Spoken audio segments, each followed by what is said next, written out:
Welcome to the Assistant Lab podcast, hosted by Victoria Racken and Arnell Martin. This podcast is dedicated to the executive assistant profession, the good, the bad, and the ugly. We've created this podcast for the outliers, the linchpins, the assistants who are serious about their careers.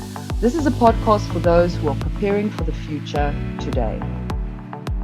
This is a space for no-nonsense content, benchmarking and tracking industry and world trends, as well as interesting interviews with exceptionally inspirational people. The goal here is to stimulate new ways of thinking and being in this profession.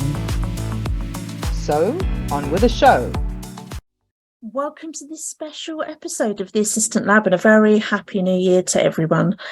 Today I am interviewing Gill Quirk. Gill Quirk is well known to many assistants across the entire UK industry and many abroad too. She was born on the Isle of Man, and that's where she began her what was to become an exhilarating career. So she started in local government there, which she'll tell us more about in this interview, before moving over to London and starting an exhilarating 40-year career with the Ministry of Defence. Her executive assistant career didn't just keep her in London, it took her to work in places like Cairo, New Delhi, Athens, and Kuala Lumpur before returning. And it was about thereafter that I met Gill.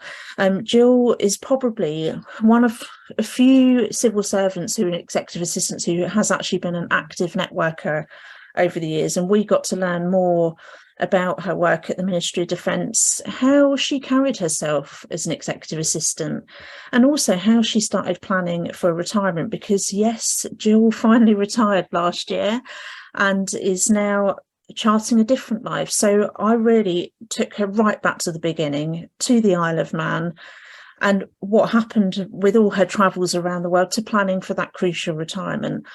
There is so much gold dust in this episode. I'm really, really excited to be sharing it with you. So enjoy. Welcome to this next episode of the Assistant Lab. And I'm very, very deeply honoured to welcome someone I've known for a super long time and who's very well known in the industry, Gill Quirk. And thank you for joining me today, and so close to Christmas as well. Oh, it's my pleasure, Victoria. You know that I'm a great believer in EPAA and what you're doing for assistance, so anything I can do to help. Yeah, thank you. And I know obviously we're missing Arnell today. She is moving across country and is knee deep in boxes and all the stress that goes along with house moves. I don't envy her. Well, you've done it recently, Gill, haven't you? You've left London and moved up north. I have, yeah, never again. And obviously I did it last year, moving to Dorset, which is only 2.5 hours, but actually it does make a bit of a difference when you're moving, when it's not up the road. It's a lot of extra work, isn't it, and stress. And yeah, indeed it is. I was 3 hours up the road, if you like. So yeah, it's a whole different world as well out of London, isn't it? So Gill, let's very quickly talk about that, because obviously you have recently retired and we're going to get into all the detail on that. But is there anything you're missing about London? Because you've moved to Nantwich, which is up in the northwest. Yeah, in Cheshire. Yeah, near Crewe. Near Crewe. Not too near Crewe. But is there anything you're missing about London, or have you just kind of settled straight into life in Nantwich? I think I had about 5 or 6 weeks of retirement before I moved up here. Missing in London, it's probably easier to say what I don't miss. Don't miss the tube and the commute, and the general dirtiness. I mean, you know, I've been to London a few times since. I'm still weaning myself off some things. And, you know, just the fact that, you know, when I would go home after a day out in London, my face and things would be filthy dirty, you know, you just clean it, those kind of things. I haven't really missed the shops in a big way down there yet either. Or I wasn't a massive theatre goer because it's not it's not the cheapest thing in the world to be doing. And I've done concerts since I've moved up here anyway. There are things happening in this area. So I miss some of the people I used to work with, because some of them are just brilliant. They're superstars. But obviously, there's always a case of some of them not being that way. I don't miss the work, I have to say. I really did think that I was going to miss the work, that I was worried that work might be too much of my identity. Yeah. But I'd already thought of that before, when I was thinking of retirement. And as a friend said to me, the fact that you're already thinking about that means that you're not defined just by your work. So yeah, it's just a different, there are other things happening for me in retirement and in my new town that kind of bridge the gaps for a lot of things. Yeah. So yeah, it's so far, touch wood. Yeah, so good. Suits you. So let's go right back to the beginning, because in this show we always do look over people's careers, and I want to go back to 16-year-old Gill. I mean, and when we'll go into the fact you've worked at the Ministry of Defence for a massive chunk of your career, but did you want to get into what was then called secretarial work back then, or did you just fall into it, or? I kind of fell into it, but I was pushed by my mother, if you like, because I was a bit aimless doing O-levels. I didn't really get to school. I scraped through school with 3 O-levels, or GCSEs as you like, and 1 CSE. But my mother had sent us to typing classes when we were 14, because she reckoned that if you could type, you'd always have a job of some kind. And one of my dad's relatives, who was a disabled lady, had worked in an office, and she'd set her front room up to be a typing school. Manual typewriters with thick tape over most of the keys, apart from the ones that double up. And we used to have records. We typed to records and all sorts of things. And so she sent us to typing classes, myself and both my sisters as well, from about 14 for a couple of years. And then I kind of scraped in with these 3 O-levels, and she said, well, I think you should go to the College of Further Education and do a secretarial course, because you've got, you can do the higher level one because you've got. So that's what I did. And it was like, I didn't have any other options. I wasn't going to do A-levels with that. I didn't really get school. I loved college, really loved college. I was the same. Yeah, really, I got it. I mean, okay, there was the bookkeeping and accounts bits of it, and the economic, but the secretarial practice classes, the English, the business studies side of, all, and the typing, shorthand, learned shorthand at that. So I came out of there at 17 with something like, I think I had 100 words a minute shorthand, 45-minute words typing. I had RSA stage 2. Yeah. I think I had RSA English, stage 2 English, because that was more business English.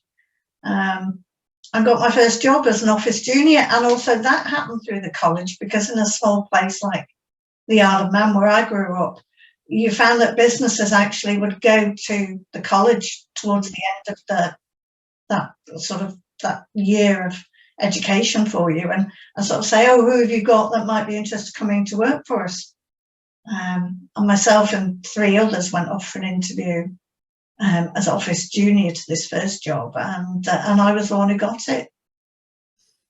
Wow. And Gill, this will make you laugh. A member last week sent me a screenshot of a job that was on Indeed.com, and they were asking for RSA stage 2 and 3. Now I've got them as well, but they, obviously I'm 39 now, but I think they were sort of petered out of colleges. It was after the last financial global recession, so between 2008 to 10. So they started disappearing off the job adverts, and it was really strange seeing RSA in the requirements again. And I'm thinking, well, there is a good chunk of the population that have still got that, but I just hadn't seen it for so long, which is interesting. Yeah, isn't it? I mean, I went back to night school actually after I started my first job and got my shorthand up to 120 words a minute as well. That's amazing. And you know, shorthand's made a comeback. I was actually telling some EPA members a couple of months ago, it's now, because so few assistants have got shorthand, if you've got it, you can command an extra few K in like London. And obviously with the cyber security stuff now, shorthand is like, it's like gold, but so many assistants don't have it. So I'm not trying to lure you back, Jill. Let you enjoy retirement. I was just going to throw that out there. So what happened after the office junior role? Did you stay in the Isle of Man, or? Yeah, I stayed in the Isle of Man. I mean, that first job I was working for a family of millionaires, and it was a great job in many ways. And I remember one of the PA that was there working for sort of like the head of the company. I learned a lot from her. But it wasn't particularly well paid or anything. And also, I think looking back on it, I think very much, you know, working for millionaires and seeing some of the stuff that went on with them, I think it didn't sit with my own personal values. And I started looking around at other jobs. I had some interviews, but you go in places and you go, you know. And I applied for the civil service on the Isle of Man. And I got in. And it was a very strange interview because everybody knows everybody there, and it was 10 minutes of, is there really a swimming pool in the house where you work in now, and what ship is your dad on, because he was working for the local ferry companies, and I didn't feel it was very much about me and my capabilities, let's put it that way. And I got a job, and I was what they called a specialist typist, so a typist who has shorthand or audio, and I got assigned to work in the Board of Education in the general office there. And at first I was just a kind of like, if there was typing work, it came your way sort of thing, or if an officer came in and they needed secretarial support, you were. And then after a while, I got asked to actually go and be a more of a team PA for the childcare officers that the Board of Education had. So I worked closely with them in supporting them. So I was very much more of a PA, but not really doing not in a PA kind of rank. And I was there 4.5 years. And the government, and the way things were back in those days, so we're talking the early 80s, the way they conducted sort of promoting people. And it was basically, if you were a younger woman and there was an older woman who maybe had her family, the older woman was probably going to get the job because they were so worried that you'd go off and, you know, babies. And that happened to me 2 or 3 times. And then I couldn't even get a sideways move because apparently I was so good at looking after the childcare officers that I couldn't even get a sideways move in the Isle of Man government, which isn't big anyway. You know, to try a different area even. I couldn't even get that because they were like, well, we don't want to move. Who else would do that job? You know, it's difficult. It's about, you know, there's all sorts of things going on that you have to type up case notes. And so I kind of got a bit fed up with that. So I was sort of scouting around for what might be off the Isle of Man, really. And I'd heard of people going from the Isle of Man who'd been at the College of Further Education before me and going off and joining the Foreign Office. There was one girl from the bank there had gone and done that. And I started looking at the possibilities. And it was the Foreign Office or the MOD. And I picked the MOD. I put in my application for a PA role. Then I had to fly to, of all places, to Blackpool to be tested on my shorthand and typing. Oh wow! I didn't realise they did it in Blackpool. That was nerve-wracking. The flight. You wouldn't have got me on that one. I think I know the sorts of planes you're talking about. There's no way I would have done that. Jill. I actually paid for myself to go there because they weren't going to pay for you to get tested. But if you passed the tests, then you'd be invited for interview in London, and they would pay for that. So I practiced a lot to get it. You know, to get it spot on. Because I wasn't going to waste my money getting to Blackpool and not passing. And And I did. Apparently, I passed with flying colours. So they were like, "Oh, I've never had," but I actually slowed my typing down. I think at the time, I was like, I think by this stage we were probably onto electric typewriters. Wow. What did your very quickly? What did your family think about you potentially making that move over to the mainland? Did any of them done it before, or were you like the first? Well, my mother came from Staffordshire. Oh, okay, yeah. And my father had gone to sea when he was 16 and a half and had spent a lot of time in the Liverpool area, also at Merchant Navy College. So I probably got my wanderlust from him. Yeah. I'd left home already because I was a bit of a rebellious 19-and-a-half-year-old and, didn't want the house rules, if you like. I can see that. And so I had lived at home for a while. And I have to say, though, they were not happy about me moving to London. My parents, we were speaking again by then, were really not very happy about me. And I remember turning around to my father and I said, "You haven't even congratulated me on getting a promotion. You haven't even done that." I think he was just worried about, London, drug taking, this, that, and the other. But when we moved down in those days, we had, there was a London Hostel Association, which took in primarily civil servants. And there was a lot of people coming from all over the UK to come to London and work in a variety of government departments. So I came down, and actually the civil service hostel that I was allocated into was in Queensgate in South Kensington. Oh, wow.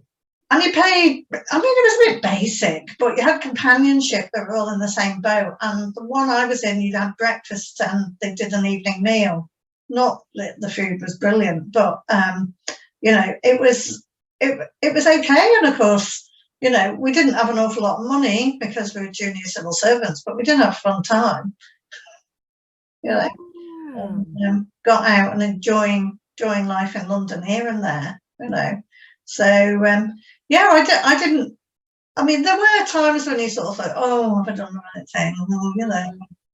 You're always going to have that in life, though. That's always going to happen. And sometimes you just have to crack on and make the most of, what you've, sort of whatever route you've gone down and crack and get on with it. But I don't think I regretted leaving the Isle of Man. And also I felt a distinct sense of achievement because nobody in London knew me. Yeah. I'd done this all on my own. Nobody knew my father. No, it didn't matter who I was. I'd done it. I'd got through the interview. They saw something in me. They wanted to employ me. That whole small place thing had gone out, standing on my own merits. Yeah. And I think that is something, because that sort of thing still goes on in the city and in the private sectors as well. I've seen it with my own eyes. So I would have felt the same as you, Jo. And I know from meeting a couple of people from the Isle of Man over the years, that the islanders are fierce islanders, like very loyal, Isle of Manners, as I call them. So to make that, move to, better yourself, your career, and to make the most of it, I think is a tremendous thing you've done. And of course, you ended up having an exhilarating career. After I looked at I know I've known you a long time, but after looking at that photo album when I saw you earlier this year and seeing exactly where your career took you around the world, even there was stuff that even I didn't know. So I was wondering if you could tell us a bit about some of the areas you started the MOD junior. What were you, a junior secretary? I was a personal assistant to a senior civil servant. Dr. Miles, his name was. Lovely man. Bit scatty. I think he was a physicist or something. And we worked, he was director of the Industrial Policy Unit. So we were doing like a lot of PQs and things like that.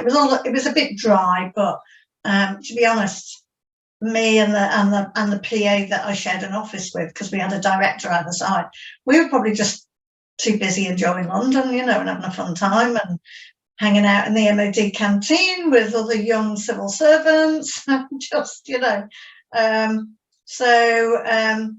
that I worked for, I think his first name was John. I worked for him for nearly 2 years. And during that time, I was asked if I would undergo a higher level security clearance. So that meant that I was probably going to be moved, at the end of 2 years, because we did have a proper personnel division then that looked after us. And I thought, well, I need that clearance to go overseas. And I've been humming and hawing as to whether I should go overseas. And my rationale was that the Foreign Office wasn't for me because I didn't know a lot about diplomacy anyway. But I also thought you had to go overseas. And I didn't know if I could hack London. So I thought, at least with MOD, you volunteer to go overseas. Yeah. So when they started sort of clearing me to this level, and if I'd said no, they would have gone like, oh, well, why? So I put in at the same time, I volunteered to go and work overseas. And I got my clearance. And in the meantime, I also got an overseas board after a cooling off period. And normally, you wouldn't go overseas for quite some time, but I went into mine and there was a long list of places you could go to in those days. And too many people wanted Washington or Germany or somewhere. Of course, I went in and said that I'd always been interested in going to work in Egypt. So they had a job coming up there in 4 months' time. So they were like, they actually asked me, because you go through an interview process again, and they actually asked me twice in the interview, kind of, where in the world would you really want to work? I know you said you're interested in these areas and you're not interested in those areas. And I went, well, like I said earlier, I thought, trick question, they'll not catch me out, And then I discovered they rang me the next day and offered me this job. I said to my parents, I won't go anywhere for ages, And then I wasn't allowed to tell anybody for a little while until all the clearances came through with the Foreign Office for that. So I knew about it, but I wasn't allowed to say anything. And I didn't want to hex it, So I ended up within 2 years on my first posting to Cairo. And before I even went, I think the overseas personnel, Bowner, who I, was still in touch with in London, she actually said to me, oh, and, if you want another one after this. And I'm thinking, hang on a minute, I haven't even got on this first. But, I mean, again, maybe, they're trained personnel people, they see something in people maybe that I didn't see in myself, certainly at that time. So I went straight from Cairo. I did just over 2 years in Cairo, then I went straight on to New Delhi for just over 2 years. New Delhi wasn't as great an experience on so many levels, so I was happy to come back to the UK for a couple of years. And that's when I worked for my first very senior military officer, an Air Marshal, in his private office. A job I didn't want to do because I knew it'd be long hours. I wasn't really, I was like, I've been through the ring a bit in New Delhi, but I got persuaded to try it for 6 months, again by personnel people. And it was great. I was there 3.5 years. I really enjoyed it. And that job was one of the first round of cutbacks that they had. Back in the days when they started defence reviews. So at that time, the guy I worked with, he knew people in overseas unit, and he said, why don't you talk to them again? So I did, and they said, well, where would you really, really want to go? And I said, they said, mark up the list, and they marked the top 3. So I marked my top 3. One of them was Athens. And lo and behold, 2 days after our office was closing in London through this cutback, they had a job coming up in Athens. So I was like, oh, okay. And was that a 2-year posting as well? That was actually 3, but I ended up doing 3.5. I mean, the difficult climatic and the more difficult countries, it's 2 years, and you can occasionally, ask for another year or something. But somewhere like Athens or Europe generally would be 3 years. But I actually did another 6 months because the defence attaché and I were due to leave at the same time. So he couldn't. And we needed that continuity. So I did another 6 months, which suited me, because I really did enjoy Athens. And they had actually, the girl who got unclassified in her French O level actually had Greek language tuition before she went to Greece that MOD paid for, because they said they wanted me to be able to.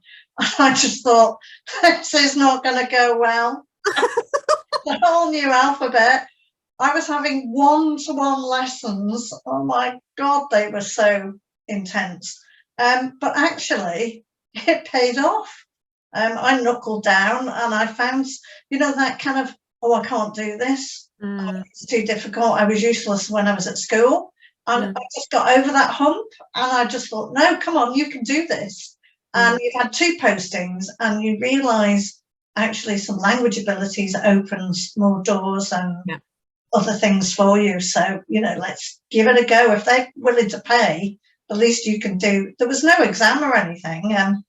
There were, nobody was checking my competency or anything at it, but actually I wasn't half bad. I went to Greece this year, and there were lots of it was coming back quite quickly.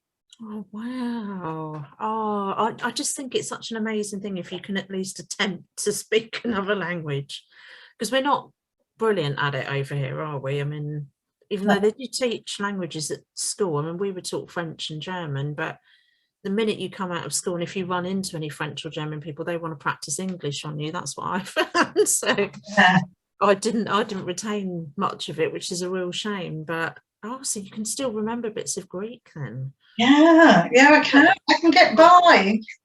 I bet that scored you some brownie points on holiday, Jill, let's be honest. Here and there, I mean, you still make the odd mistake and things, but it really did enhance my time there, and I got to do things there. The DA would send me off on a bus with 42 military bandsmen, and because the bus driver only spoke Greek, oh, you go with them and sort everything out, Jill, so and it did lead to some surreal moments occasionally, because I did find that my Greek wasn't up to terrorist threat Greek, and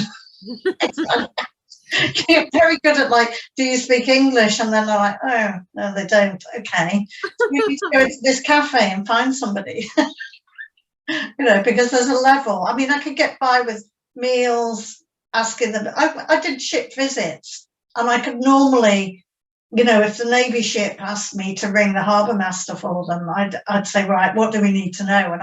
And I'd just need 5 minutes to work out what the sentences would be, if they said they didn't speak English on the phone. So, and that did happen a few times in places like Rhodes. But then I'd go into the consulate and get them to ring just to double check. Wouldn't let the Royal Navy know. So was Athens your favourite posting out of all 3 of the international? It's hard. Yeah, I mean, New Delhi, definitely was the worst. Athens was probably a real highlight, but I mean, I did Kuala Lumpur sometime afterwards, and I was there for the Commonwealth Games and the state visit, and worked on the state visit for the Queen and Duke of Edinburgh. And I don't think career-wise, you can't. I mean, the Queen is the head of the civil service and the head of the armed forces, so to actually work for her and her team, because I had a role during that, that was probably the peak of my career, if you like. Or a career job, and especially as a PA as well. So, it was, I mean, they're all different. I mean, Egypt was fun, and I'd always wanted to go to Egypt, and it's, the temples and the history is amazing. New Delhi, I don't regret New Delhi in that, I saw tigers in the wild and did some other things. But, those highlights were a little, and the whole work situation there wasn't good as well. But the Greece was great because the language capabilities, the climate, the country, had a nice flat, and then KL again, because it's a whole different experience, and to work on a state visit and meet the Commonwealth Games athletes and things like that, So Yeah, they've all got something. Yeah. Yeah. But just think, I mean, I know women going out and putting their careers and, you know, charging them forward isn't anything new to, you know, to people like you, Jill. But I guess at the time, were a lot of your friends back home, did they, and I'm not being negative for them if they did do that, but did they go down the marriage and baby route? I mean, was it unusual that to your friends and family that you were doing all these international posting? I mean, you were away for the best part of a decade, apart from coming back for the air marshal in between. Yeah. Oh, I did actually come back in between Greece and KL as well. But yeah, yes. I mean, I remember being on the ferry back to Liverpool once to come back to London. And I think I was overseas and I was home on mid-tour leave and I'd gone to the Isle of Man. Then I was going to visit friends in London before flying back out. And I ran into a friend of our family. I think she'd been at school with my young middle sister as well on the ferry. And she was like, "Oh, you're so brave," you know. And I would just think, well, you know, you meet a lot of people, they wouldn't even get on a train and go to London on their own, let alone. And a lot of, I mean, in the Isle of Man very much was a place where if you were like 23, 24, not married, you know, thinking of starting a family, you were pretty much on the shelf. And that was and if I'm very honest, I think my parents' view was nice little secretarial job for a few years and then, you know, married and provide us with grandchildren, which I just didn't do. They must have been like in awe and shock that suddenly were like, "Mum, Dad, I'm off to Egypt for a couple of years. I'm going to Athens." They were fine about me going to Egypt. That was the funniest thing. And my mum hadn't been very well. She was getting over breast cancer treatment. And I rang them up with moral support from a dear friend of mine with me and sort of said, "Oh, you know, I'd had my overseas job and interview and this, that and the other." And then I had to tell them I was going in about 4 months. And I was ready because they were so negative about me moving to London. I was really, really ready for a load of negativity. And they turned around and went, "Well, that's brilliant. You've always been interested in there ever since you were a child. So, you know, pick me up off the floor." Yeah, that's lovely. Do you think they were boasting about you locally, like, "Oh, our Jill's living in Egypt" type thing? Yeah. My dad told somebody locally and there ended up something in the local press about me getting a job out there. And I went, "Dad, you're not supposed to tell anybody that. You know, it's kind of like you don't shout those kind of things from the rooftops because of the nature of working for the MOD, you know." So, yeah, I was like, "Oh, God," you know, but it was done then. It was out there. Local girl gets a job in Cairo, you know. Well, it would have been quite big back then. I mean, you know, obviously people migrate around a lot more now. I mean, I think there's been some research recently where they're kind of like most of my generation of millennials are not living in the areas they were actually born and raised in. They've had to migrate even within the UK up and down to where the work is. And it's not unusual for someone to say now, is it? If you join an international company and they've got offices abroad, you know, for you to go and kind of do a flip. I mean, I definitely thought about it. And when I joined Hayes, that was what on the benefits package that after 2 years you could apply for an international promotional job somewhere at that, you know, your similar level. But of course, I had such an exhilarating career in Hayes HQ in London. I was kind of thinking, I looked at the opportunities abroad and I was like, no, there's nothing that's going to match my role at the moment, but I definitely would have done it, Jill, had there have been like 100%. And that's probably one of the regrets from my PA career, that I didn't do what I dreamt I was going to do, which was to go and work internationally as an EA somewhere. I thought it'd be America, but then when I realised how difficult it is to get into America, even back then, I was like, maybe Canada, Australia. I don't think any of us really know where our career will take us. I mean, so I still have to pinch myself to think of, you know, that I've done some of the things that I've done. I keep thinking, you know, and I remember now you've met General Mail, who I worked with in my last role. I said to him one day, and he was talking to me about something, and I said, "Well, not bad for a girl from the Isle of Man with only 3 O levels then."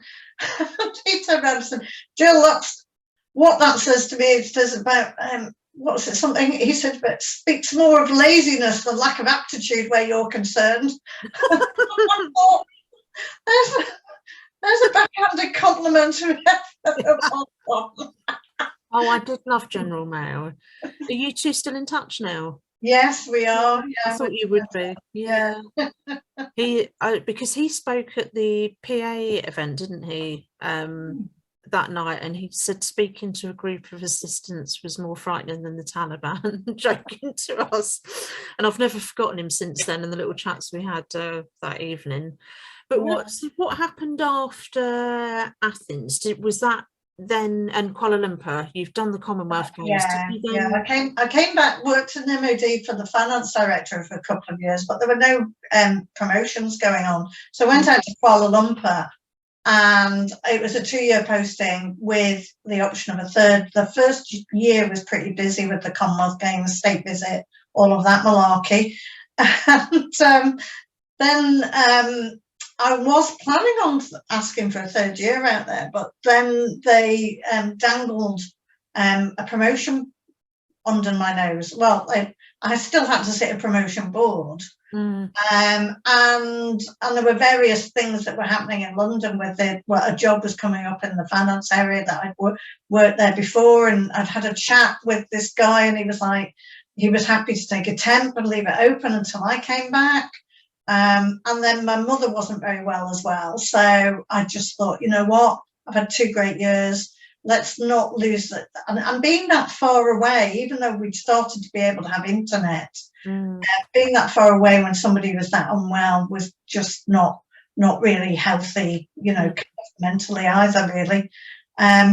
So I came back, and lo and behold, I had my promotion board in the morning, and then met Chris, who I went to work for in my first EA role, in the afternoon.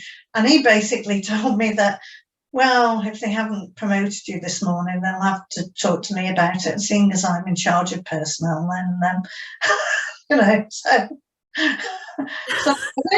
I'll be here in 3 weeks' time to work for you then, Chris. So, you know, I mean, we had to go through a formal process, but I think it was pretty much, you know, like a case of if you don't promote her, you're all a bit mad, sort of thing. And I was in, you know, I knew the sector in MOD, and I knew the people, because people weren't really moving around very much. So I came to work for Chris, and Chris was in his last 18 months of retirement. And I did get personnel dangle a job in Washington under my nose, an EA role. And I said no, because I just couldn't do it to Chris, and Mum was still unwell, and I just thought, no, and my name would be mud, because we might be a big government department, but it's small in a lot of ways. Yeah. And I thought, yeah, when I'd come back from Washington, and also Washington didn't really grab me. I've never regretted turning that down. So I worked for Chris's successor for a couple of years, and I've been in my first EA role 4.5 years, and decided I needed to stretch. I needed to build on my EA CV and do something different. And I did say to Carl, who I worked with at the time, I was looking at the civil service jobs a bit more, you know. I warned him at my mid-year review. And lo and behold, the next week a job came up to work for the Surgeon General, who's the head medic of the MOD. And it was a senior military officer, a surgeon vice admiral. And Carl accused me of knowing the job was coming up when I said I was applying for it. And I went, no, I didn't. I had a chat with the military assistant over coffee to find out if I liked the lay of the land. And he encouraged me to apply for it.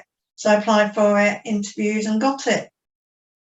So that was my next 4.5 years, was working for the Surgeon General and his team of lovely doctors. And military, what I did discover that they might be in the military, but they've just got all those bad doctor traits, bad handwriting, poor timekeeping.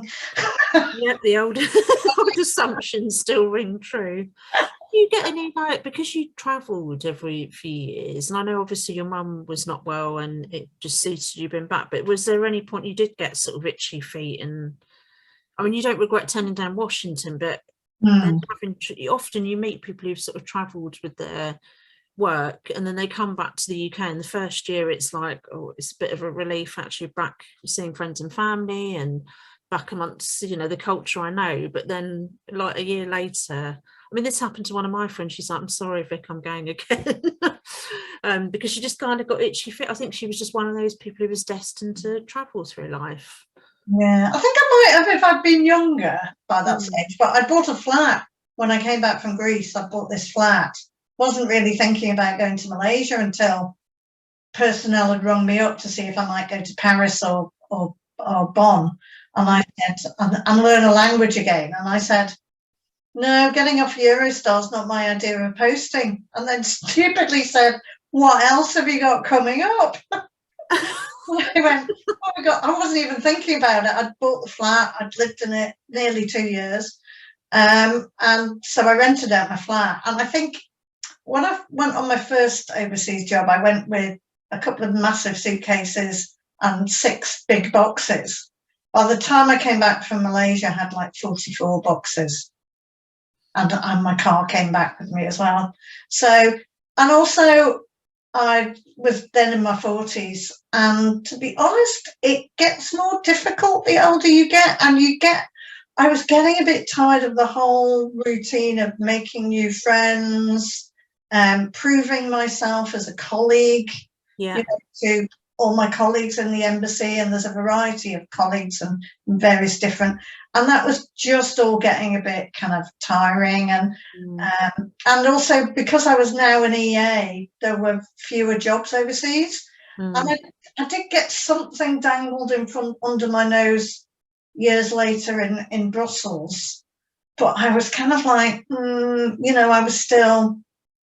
I just think it's a younger person's game. I think you're more adaptable. It seems more exciting. It's yeah. I think that, and it's the same in the military as well. I think a lot of them feel that all the moving around is a younger person's game as well. It gets tiring to them, and they're moving not only overseas possibly, but around the UK as well. I think, and especially the generations, they're very nomadic, aren't they? It's all the travelling around the world, the footloose, fancy free. I mean, you know, you kind of touched upon it, Jill. As you get older, you often have a parent that starts to, you know, become unwell or frail or needs some extra help and support. And a lot of people in the UK do have some sort of caring responsibilities or know that's on the immediate horizon. So I think that's why you do. I mean, I had a massive zest in my 20s, and obviously I'm 40 in a couple of weeks, but I was actually chatting to one of our members the other day, talking about when we all worked in London. There's no way I'd be able to pull in packing the hours that I was doing in my mid-20s. I physically couldn't do it now. In fact, I don't know how I did it back then. It was like living the fast life in the city. You know, and it wasn't that long ago, but it does. Yeah, I've noticed that transition now. I just couldn't do it, like working all day and then doing client events till midnight, 2 o'clock in the morning, to be back at the desk by 7. I'm sure there are some 40 plus somethings that can still do it, but I'm not one of them. Yeah, and even when you're at your desk, it's the pace of things, the way the things are moving around, you know, the amount of moving parts, and, you know, that you're doing this, and then you've got to be over there, and then somebody comes to you and wants you to do that or help with that, you know, and it's the whole, it just gets, you know, and then you've got the commute on top of that as well.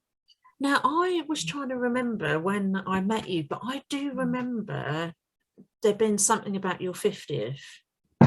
So it must have been in your late 40s, and obviously you were still at the MOD then. But I think I was still working for the Surgeon General at the time. I think so. And I mean, I was trying to remember where we met, and it kept ringing in my head about the Times Creme secretarial exhibition, or whether it was either that or definitely some London PA event where I was introduced to you.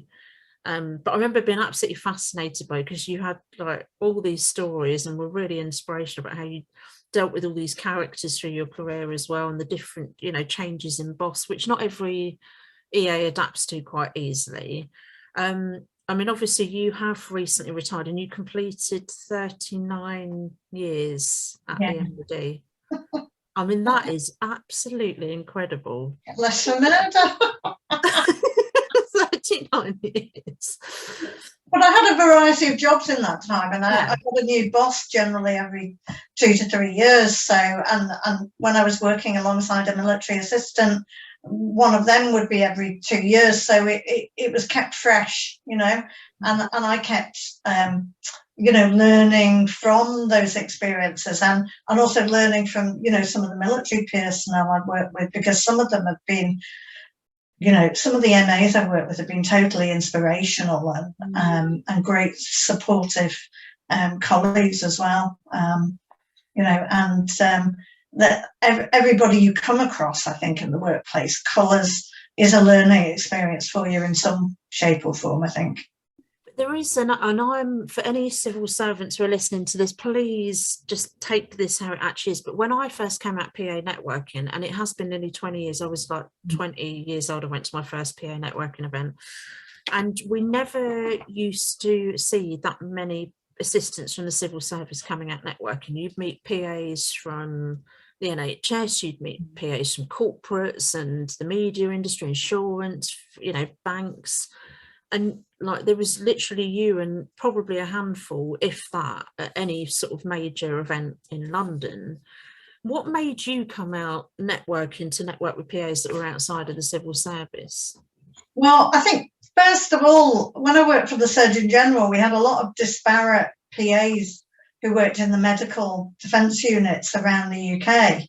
And one of the things that I did when I worked there, because I was dealing with these girls a lot, was I pulled us all together, and they wanted to come up and see the main MOD's main building after it had been redeveloped.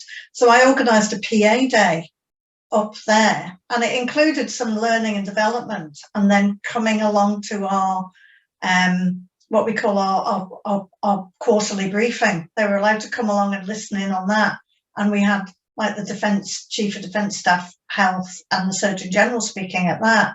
And you can sit in on that and learn some things and see how we all operate. And then we're going to have a drink afterwards. It was at HMS President down on the river. And my bosses, actually the two senior officers, the two admirals, took that really seriously. They called the assistants working for all the medics around the fifth columnists. Which went down a treat. They weren't the Taliban there, but they were fish columnists. And it went down a treat. And then after that, I was encouraged to sort of get a network these girls together regularly. And we got to do all sorts of things. We went down to Plymouth and we visited the medical unit there. We had speakers. Then we went round an RFA ship that has a hospital on board, which was fascinating. There was another place in Portsmouth that one of the generals ran, which was the medical training area. And he had, as part of his medical training, as his establishment, one of the tall ships, a tall sailing ship. And he said, we'll go out for that on a day because we'll break you into teams. You'll be doing sailing. You'll be climbing up the rigging. You'll be... and I did worry about that one. I thought, it could be something. Well, they were great. They had a great day out, and it all, the teamwork that came from that, even everybody and knowing each other, and they totally encouraged that. So that kind of took me to sort of like, oh, well, let's network away from this. And then I think if memory serves me right, way back in 2008, I was able to go to a conference in Brighton, run by an outlet. It was at the Grand at Brighton, and that's when I first started my kind of networking outside. There were lots of people there, and there were 3 or 4 PAs from MOD, EAs from MOD at that, and they all sat together, and I was horrified because I thought, you've come here to kind of, you know, cross-pollinate, and also I also felt really strongly that there's an awful lot of the taxpayer doesn't know about what we do and what civil servants are like. And I always felt that I wanted to be an exemplary civil servant and talk about, as far as I'm allowed to talk about, talk about what we do and how we do it, and show the taxpayer the kind of person that they're paying their taxes for as well. And I definitely think, and I'm just saying this kind of off the cuff as a taxpayer, I definitely think up until the point I'd sort of met people like you, I felt the Whitehall departments were like some sort of, you know, secret club mystery that we weren't supposed to know anything about. But of course, social media and the way the world is, especially now, people demand answers. They want to know what you're doing, and there has to be this like greater thing with transparency, obviously with the MOD to a certain degree, because we've got, you know, security and some stuff we really shouldn't know. But I remember coming to a PA event that you'd organised that took place at the MOD and listening to General Mail and kind of walking around some of the areas we were allowed, and just being, my mind was absolutely blown, because I was getting to know more about obviously what you were doing and some of the MOD assistants, and what some of what really goes on behind these Whitehall walls, you know, that have been sort of cloak and dagger for so long. So yeah, I think it was a, you know, mind-opening really for those of us that were on the other side of it in the private sector and working for charities. Yeah, I think we've all got stuff that we can learn from each other, and certainly, you know, when you involved me kind of going to Hayes events, there were a lot of people that I learned things from, and actually that inspired me to move on when I met Catherine Butler, now Catherine Williamson as she now is, to set up Network PA SW1, which was across, I mean, basically if you worked in the SW1 postcode, you could be, you know, involved in our PA network, which ran for, gosh, 9 years, you know, until kind of life took over. Yeah, did that sort of close during COVID though? Because you and Catherine had looked at successes for it, hadn't you, and tried to encourage other people to come forward to take it over, because you both had onward plans and stuff, and nobody sadly came forward to take it. Yeah, unfortunately. I mean, we did try to do a couple of things online during COVID. Yeah. Although we kind of felt that a lot of people were kind of zoomed out, if you like. I think we had one final event earlier this year in the spring, if only, you know, to prove to ourselves that actually, you know, the impetus and the you know, the willingness to be involved from the amount of people that we had on our mailing list had waned post-COVID. I think we only had about 12 or 13 people at that event. Yeah. And they, don't get me wrong, people did enjoy it. I mean, our events, you know, we didn't have sponsorship for them. We couldn't do, because it's mainly public sector. We relied on our members to, you know, come up with a space where we could hold the event, and our members to kind of pay a certain amount of money towards helping to run, you know, so we'd always have a speaker, always have learning and development at them, and then a chance to network and meet other people, because we'd find that somebody, say, from HMRC might say, oh, I need to connect with somebody in the Foreign Office about, so you could do that. And we were doing that anyway, virtually. Quite often people would say, oh, do we know anybody in the Foreign Office or the Cabinet Office to, and I would say, well, I can't kind of give you their email, but I can kind of send your email request on to them. And we found that people would then connect and help each other out enormously.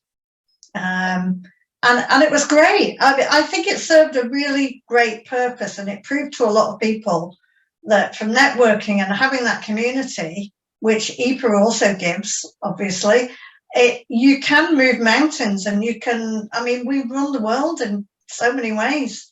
I think if you sit there and think that networking and learning and development, and I'm not doing this because it's after 5:30 and I don't do things after 5:30, unless you really are hard over because of childcare or something like that, then, you know, you're going to have a very narrow kind of viewpoint on a career, you know, and it's not going to be as fun. No, and I think this is why, I mean, we, you know, I did a session with Cam Vara from Katie Bard, the recruiter, back in July, and there was a couple of civil service PAs on there, actually more than a few, but some of them were obviously worried because there was headlines back then saying there was 91,000 civil servants going to be made redundant, and we know there'll be some redundancies over the next couple of years. One thing she did say to them is, like, if you're trying to move to the private sector, you will find it hard because you know, it often gets stereotypes as that you're institutionalized because you haven't come outside of those walls. You haven't done what you've done, Gill, which is kept up with your CPD and learning and development and networked and kind of, you know, gave us a view of the MOD that frankly we would never have had otherwise, and actually was a good thing. You know, and it introduced me to one of your colleagues, Safa, and who keynoted our conference, virtual conference during the lockdowns. He was absolutely fascinating, women in the military. And, you know, so it does sort of start to open a lot of doors. And I don't think all the civil service assistants always see that. But maybe we need to do some more work again to get them to come back out to events and to see that it is worthwhile, and, you know, what you can do with your career, because you're living proof of that. I mean, literally anybody who's everybody in this industry who networks knows who you are, Gill. You've actually been mentioned on some of the other podcast episodes. Yeah. So let's get on to, you've recently retired. And I know you've been talking about it for years. I mean, frankly, I remember joking to Catherine, like, she won't retire this year. But you actually did retire this year. So you wrote an amazing, eloquent post in the EPAA Facebook group that really kind of hit the mark with every generation of assistant that was in there, of those that were near to retirement, those that are, you know, maybe 20, 30 years away, and even younger than that. Let's talk about that post, and because it was all about planning for retirement. So how did you do it? What are your tips on it? What's your thinking on it when you're doing that kind of prep? Well, one of the things I did, I mean, I was going to stay until March, April next year, to be honest, and do my full 40 years. But the reality is, actually, I will have worked 45 years full time when I thought about it. I mean, I was only focusing on the time I'd spent in the MOD, but when I thought about the 2 jobs I'd had before, and I thought 45 years of, both my younger sisters had retired. And of course, I mean, it's different for them. They got married and things. So, you know, there was different income and stuff like that. So one of the things, I mean, COVID did change the way I was thinking. I probably had more time to think about retirement and what I wanted from it post-COVID. One of the things that did come up for me was living in a 2-bedroom flat. From retirement probably wouldn't be something I'd want to do for too long. I always thought I'd retire, give it a couple of years, and then maybe move. But COVID sort of slanted that slightly. And then, you know, I started looking at property stuff up nearer. I knew I didn't want to go back to the Isle of Man. I looked around Staffordshire, you know, the family homeland. And then, you know, kind of started having like little trips up here and fell in love with Nantwich, basically.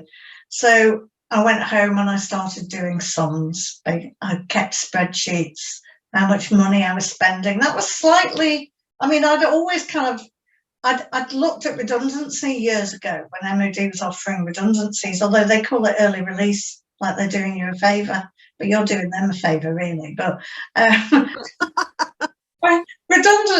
voluntary early release. Oh yeah, like you're in prison. And anyway, I always found it very amusing the way they would call things. You know, like you'd be like, do you think they're stupid? Anyway, and those times when I was considering, you know, sort of what my options would be, and I had been very thorough about listing everything I spent money on. I've always got a bit of a spreadsheet about house costs, you know, and bills, and to keep an eye on that. But it was like everything. You know, if I bought a latte, that was marked down. You know, if I bought a sandwich for lunch, that was marked down. So I could see how much money I would need to be able to live on, because I'm not quite of state pension age yet. I've still got that to come. so I was looking at that, and then unfortunately my father had passed away, and he did leave me a little bit of money as well. So that kind of skewed, and that sort of came through during COVID times as well. So that kind of gave me the ability to look at options for myself. But I think the main thing is to look at how much money you need to live on a basic lifestyle. Then think about how much money you might want to spend. I know that prices are going up enormously as well. But think about how much money, how many times would you want to go away on holiday? Or are you going to buy a camper van and just be really happy going on holiday with your dog around the UK, because a camper van gives you the ability to do that? So I've got a friend who retired this year. He's got two dogs, and he and his wife have got a camper van, and they go everywhere with their lovely dogs, and have a great time. That's what Martin and I have been saying. That's what a friend of mine said last week when I went to see her, and she's got this mad hound, Rufus, and she said, I'm going to get a camper van and we can, just take him away with me then. It makes sense. It does make sense. Yeah. And especially if you don't like putting your dog in kennels, or you haven't got somebody who would sit them or whatever, So I think being comfortable with the finance side, I mean, you'll never be truly comfortable with it, I think, until you're retired. And I moved house as well. And of course, there's always stuff I want to buy for the house. I think most of the big things are done now, but there's still, I've even got a spreadsheet of what I want to do on the house and roughly how much that's costing. Because we've got the internet now. We can look at things like, we can look for bargains, or we can look at what we want to, and then we can make a list and we can make a plan. I mean, and those things on that spreadsheet, they've actually got a priority as well. So what is a high priority and what is a low one, and that can wait until there's a bit more money in the piggy bank, so to speak. So I think that's the biggest thing, and it was for me anyway. And then part of the reason I retired, there was a lot of talk about me. Oh, well, you could work remotely, Jill, and be up there and maybe just come down to MOD one day a week or two. And you know what? I just never thought that would work, because I was in a job where maybe I'd have bought a train ticket for the Thursday to come and work, and then all of a sudden they want me in on the Friday. Yeah. And it's a lot more money. And then the way the trains are at the moment, hello? Yeah. Because I worked for a principal who was travelling a lot, and his diary changed a lot as a result. And it would be about being in London when he was in London, and then that was always a movable feast. So, and that was kind of like, and then also it would be, it's not bad. I mean, Crewe's 2 hours to Euston. Yeah. Trains run. So it wouldn't have been too bad. It would have been a very long day to do. But it was an option. But then I fell in love with the house that I wanted to buy, and I wanted to buy a house where my whole family from the Isle of Man can come over and stay with me, and we can all be together. The mainland element of us can be together with the Manx element on occasions. Yeah. And I decided that my lump sum for my pension was not going to be worth very much in a bank account, or be getting very much of it in annuity, and it's better in bricks and mortar. So I decided that I would retire and take my lump sum and plough it into the house, really. So that was another thing and this took months. It took months for me to come round to all of this thinking. Yeah. It took months for me to feel comfortable with it as well. I mean, there were many nights where I'd wake up at 3 a.m. thinking, oh my God, what am I doing? Or should I do that? Am I going to miss out on this? I mean, everybody knows it's going to happen one day, but when it actually starts to become a reality, and quite honestly, Jill, and I don't know how many assistants who are in my age group would think, some of them probably have, but I've never really been in a position to think too much about that far in the future and retirement, especially since running EPAA, because it's a famine mostly a famine or a feast in terms of, I earn less than the minimum wage, and sort of paying into a pension, and getting all ducks in a row. But then it kind of does it's scary as well, because time moves quickly, and, my whole 30s is just zip by. you know, and before you know it, it could be here, and literally, you know, what will I have by that point? I don't know. And I imagine people younger still. I mean, I remember the pensions director at one of the firms I was in 20s, you know, us new recruits in our early 20s, he kind of sat us down and was trying to get us G'd up about saving for the future. And everybody's just thinking about fast cars, holidays, you know.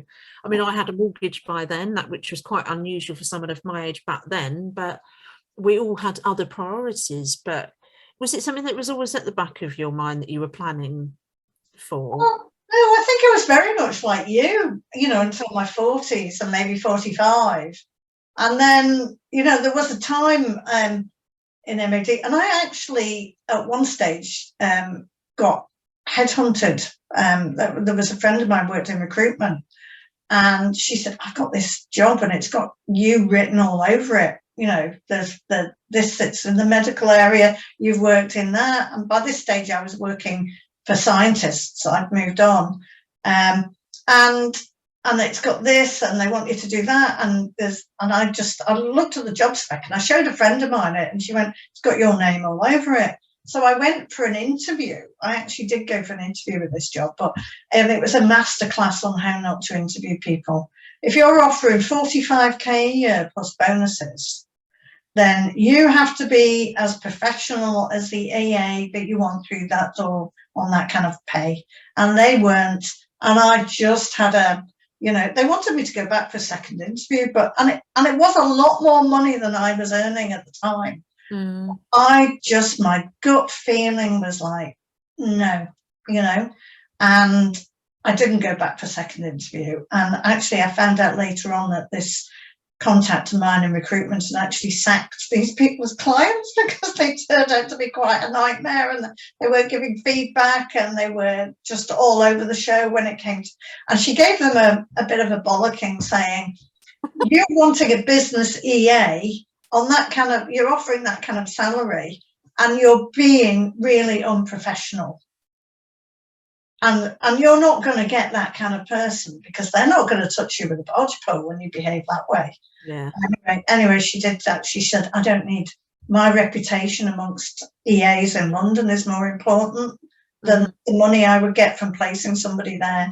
You know, so kudos to her for her personal values on that as well. So, but going back to, so I wasn't even thinking, but one of the things that did highlight to me, and it did highlight to me when around the same time they had the early release, i.e. redundancy, I looked at the whole pension thing then, but I was in my mid to early 40s, I think, about that time. And I did actually kind of think, well, regardless of, yes, civil service pay is not great, but the pension's not bad. And I know we do pay into our pensions now. When I first started, we didn't. And I was also lucky because I was single. I got a lot of my widow's pension money back as well. And it was something that I actually did think about. And also, when you've got a mortgage, you also start thinking about how secure your job is as well. You know, that is a consideration. And even though they were talking about redundancies in the civil service, they were still only talking about voluntary redundancies and natural wastage by, you know, people like me retiring. I've never yet come across anybody in the civil service that I've known of who's actually been totally made redundant. You know, like your job's going. At my level, more senior level, it has happened. It did happen to the air marshal that I worked for in that first job years ago. So, and he got a good payout as a result. He was probably on his last job anyway. Didn't seem terribly unhappy about it anyway. But so, but yeah. I mean, when I was young, it was like, oh, holidays and having a good time and buying another pair of shoes. And then I had the flat, I bought the flat, and then all of a sudden it was like, I could only go out twice a month. I could only afford one new item of clothing a month. So that needed to be something. I lived off baked potatoes and beans and pasta and whatever. You know that. Yeah. These sacrifices, they're worth it though, aren't they? Yeah, they are. I mean, I've got a vision in my head of my nan and granddad doing everything proper. Like, I mean, they were from working class backgrounds, but they somehow managed to scrape together to win the Maggie Thatcher days to buy their council place. And then they went through the high interest rate, was it of the late Oh my 80s, early God, 90s? 14%. I remember those Yeah, days. yeah, and they talked about how they had 2 or 3 jobs each. I think Nan had 3 jobs and Grandad had 2. They did everything they could to cling on to that house because they'd made it a family home, and yet most people in the road were going back and handing in their keys to the bank, just walking away. And we were brought up with those tales. But they did, their holidays were like a week in a caravan in Bognor Regis, and like they very rarely went abroad. If it was kind of Spain, or I think they had one holiday in America. It was like a big family one. But they did everything proper. It was all about the retirement and the pension and paying into the pensions.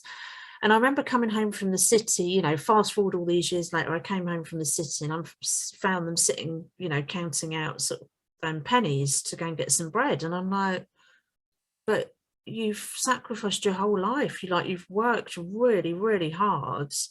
You haven't had like a fancy lifestyle. You've done everything. You've put everything into these pensions. And now they're worth an absolute pittance at that point, because I think they were connected to the roller coaster of the financial markets. And this was just after 2008.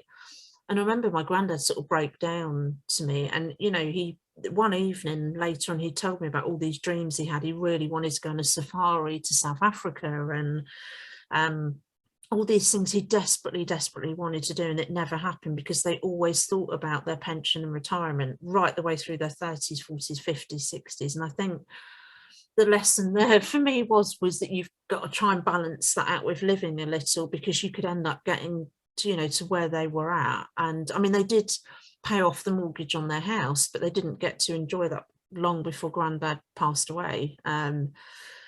So yeah, they did sort of pay off that, but they never got to enjoy that long retirement together and go and do those holidays. And so I guess it is trying to balance that, trying to have a little bit of a life whilst you're still going through your 20s, 30s, 40s and 50s, and kind of migrating up towards that retirement. And yeah, it's always imprinted in my head seeing them like that, because because they'd done everything sensibly as society had told them to do. I didn't expect to see them like that. It was a shock. Yeah, my grandparents never went overseas at all. I don't remember them going abroad. They moved from Stoke-on-Trent to Rhyl and retired to a bungalow there, and they came to the Isle of Man to visit us, and they went up to Scotland to see my uncle and his family. But yeah, I never remember them going overseas. And I remember my gran being really excited about getting storage radiators in the plane, things like that. I think we've taken an awful lot for granted. We've got all this high-tech gear. We've got to have the latest TV. People feel they've got to have this or the latest big car. Or you see it around where I live. They've got like the Lexus is there, or the Tesla, and they've got a Range Rover as well. But then when I've spoken to some of the workmen, because I'm in a new build and it's still a build, and they say, yeah, and it's all on credit, Jill. And I just think, but I remember the days of people having negative equity in their flats and things like that as well. The flat was worth less than they paid for it, and then getting made redundant from jobs and all sorts of things like that going on as well. So it all colours how you think. But yeah, I think definitely our grandparents had a different lifestyle and all, but to actually have to kind of scrimp and scrape through retirement, just must be just awful if they're counting pennies to buy bread. I mean, that my heart breaks there. Yeah, it was just that particular time because their mortgage wasn't quite paid off then, so they were still paying that out. but it was just, yeah, I guess, there was that mantra growing up for me that if you work really hard, you'll be able to have a house, you'll be able to have that. I mean, obviously life's gone in very, very different directions for me, and I know not to plan too far in advance now, but I do think about it a lot. And I have got a husband who's 15 years older than me, who, is staring that in the face a lot sooner. And we have had that. When I'd said to him, I'm interviewing Gill, we started having that conversation because he's like, he's got disabilities. It means that he lost a good chunk of what would have been his earning career, trying to recover and get back to work. And those were, I guess, key pensionable years he would have been paying into the pension, and he wasn't able to do that because he was disabled. So, well, it's always worth having a good check at and that was another thing I did. And if anybody is listening to this and they're coming up to that kind of decision time, is to look at to go onto the government website that we can all have an account on, and check your pension earnings to make sure you've got enough years. And I learned the hard way on that, because mine was slightly, they couldn't give me a readout on mine because my national insurance number is an Isle of Man one.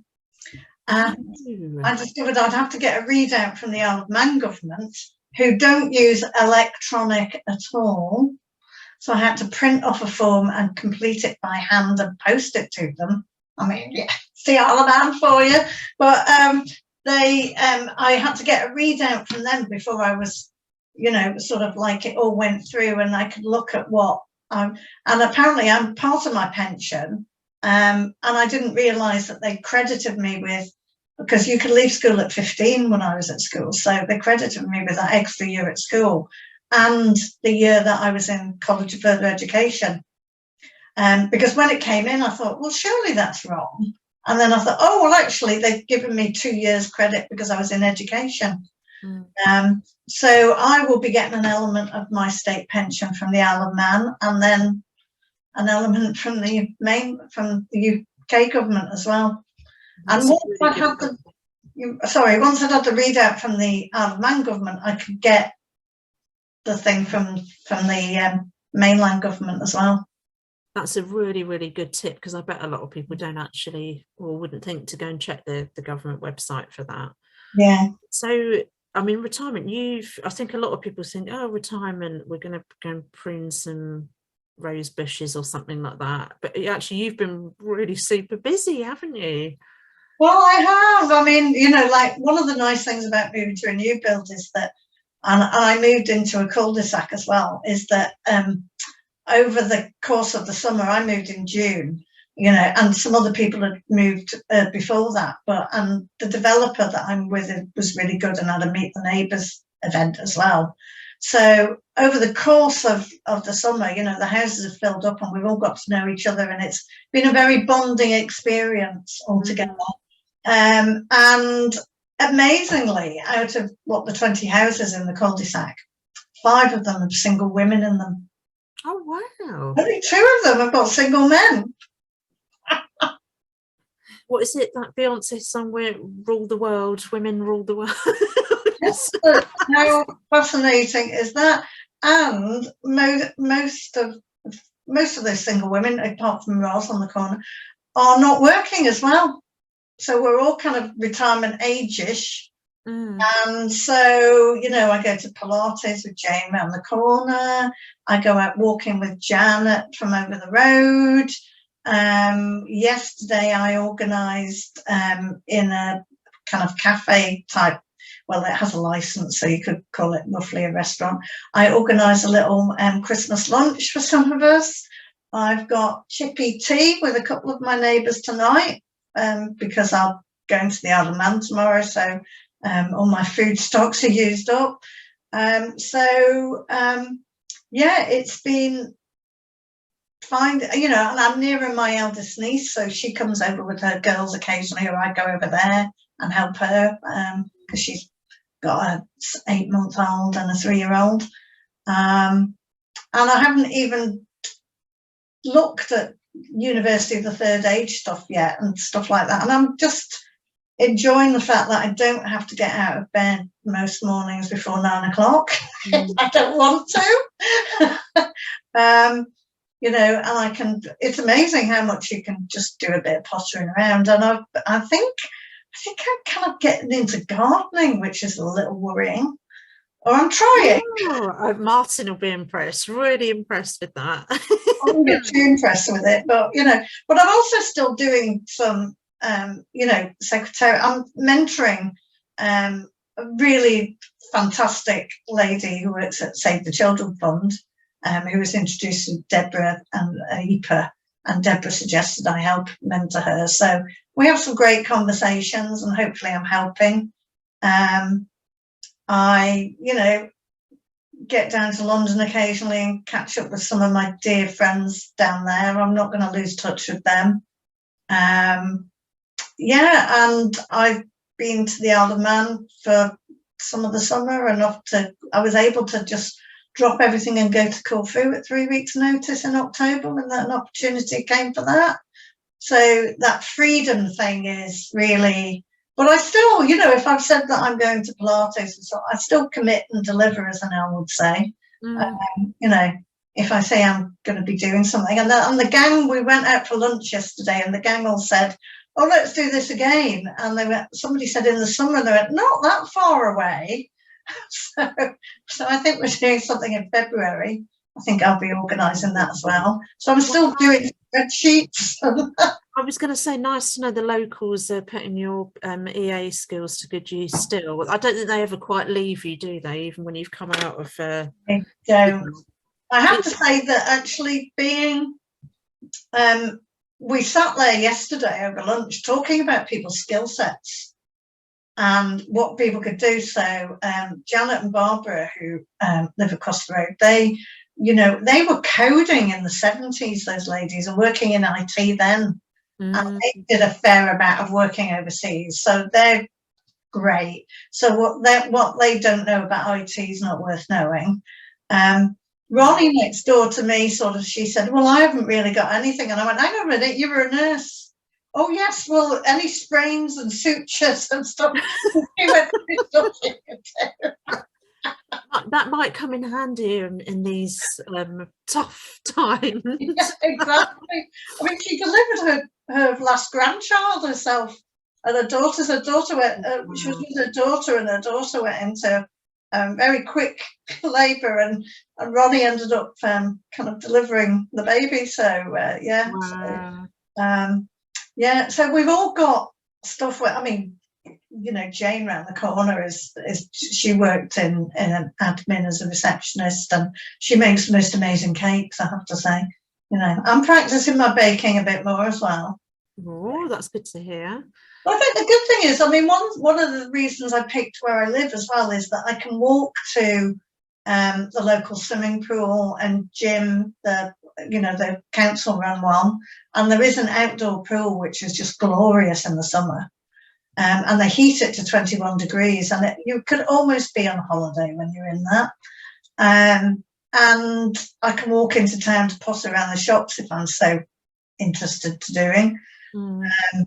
Although I try not to spend too much in there. And then, it was a case of, when I looked at whether there was a vibrant University of the Third Age nearby, and walking groups and other stuff as well. So, it's about, because it was, a complete move for me. So I think it's about thinking about what you want to do as well, and trying that, even if it's just doing Wordle once a day. Yeah. To keep the old grey matter ticking over. Oh, well, it certainly suits you, Gill. It's been such a thrilling. I knew this was going to be a thrilling interview, and I'm so glad I managed to get you before you go off for your Christmas break. And the thing that we always tend to ask at the end of every session, is there any kind of life lessons or any tips you'd like to impart to those still in the profession, although you've given some of them away already, I think. Around I think well, obviously network, put yourself out there, meet other people. You won't get on with everybody, that's fine, that's life. as long as they respect your professional capabilities, that's fine. Never think that you know it all. I mean, there are times when we do, when somebody diary stuff, but I meant the stuff that maybe you haven't experienced before, or never be that, well, I've done this for 33 years and you can't teach me anything, because I was always learning new IT tricks, and I still hope to be doing that. I'm still using OneNote in my own personal life, and in fact I was teaching somebody how to use OneNote yesterday, so there you go. See, the learning never stops. and also learn it but pass it on. Learn from somebody, do it yourself and pass it on, teach others, and it's enormously rewarding having helped somebody else. I had a message on my WhatsApp this week from a young army captain who I helped a year ago, because he was going to be going off to South Korea to be an ADC to a general. And he needed to know about the travel and the hospitality and the diary and Outlook and all of that. So he spent a day with me, and I got the most lovely message back from him today, this weekend, saying what a great help it had been in his last year, and that he'd had the most amazing report from the general he worked for, and I just made such a difference.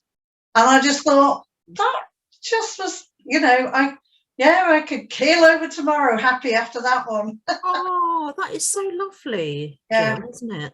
And So, and also don't forget to thank people when they have helped you as well. Yeah. It doesn't, you don't have to send them anything. It's just, a quick message or a quick, I mean, there's loads of, but I would say to EPA members, keep with EPA, keep learning through EPA. And if you're a member of EPA, I'm always around to help out, or, if you want to reach out and ask me a question, I'm happy to help as well. Oh, you've been such a star, Jill, and I'm so grateful to have had you in my life for so long, professionally and personally. And I can't wait to finally get up and see your new place next year at some point. Oh, you're rotten. Oh, I've got all blurry there again. But thank you so much for giving up your time and imparting your wisdom and everything you've done for the industry as well, coming out and giving the speeches. I remember when we got you to a Hayes PA event to speak, and that you could hear a pin drop when you were telling people about your career and how you took it abroad, and had this big open mind to the world and stuff. And I think that's something that you've definitely passed on to all of us.